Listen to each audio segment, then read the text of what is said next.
The 2013 Fiat 500 is the best micro car for you if the Mini strikes you as a bit too Austin Powers and subcompacts like the Ford Fiesta and Chevy Spark are way too Kim Jong-un. This garbanzo bean on wheels is the kind of urban transportation Sofia Coppola might design. Visually interesting, trendy yet classic, and certainly not for everyone. After decades away, Italy's Fiat returned to the U.S. market for model year 2012 with the 500 Coupe and convertible. Like the VW Beetle and the Mini Cooper, it's a modern take on a mid-20th century European icon. These tiny four-seaters were slow to catch on, but they've begun to click with the fashion-conscious. For model year 2013, Fiat adds a turbo version, as well as an all-electric 500. This is Chuck Giametta with an iGuida video review of the 2013 Fiat 500.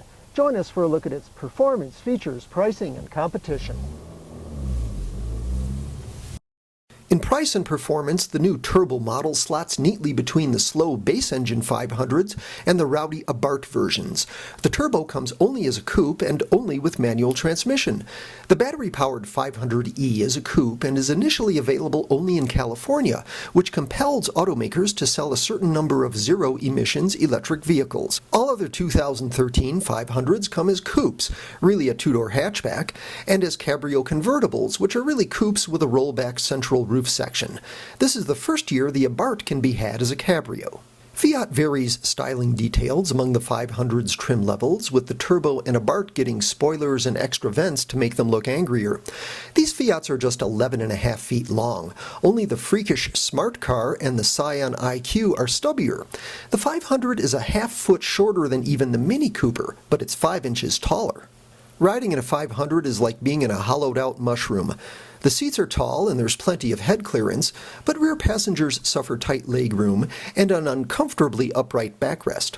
The dashboard is just darling, with body-colored surfaces and artsy instruments and controls. Gas-powered 500s have a small four-cylinder engine and front-wheel drive.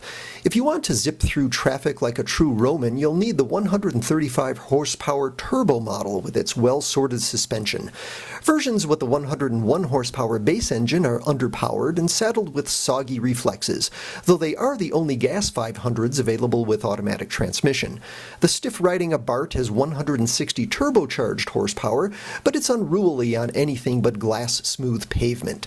For 2013, Fiat fiddles with gear ratios to get manual transmission base engine models rated at 40 miles per gallon in highway driving. But all gas-powered 500s rate between 29 and 34 mpg city highway combined, which is good but not great given their small size.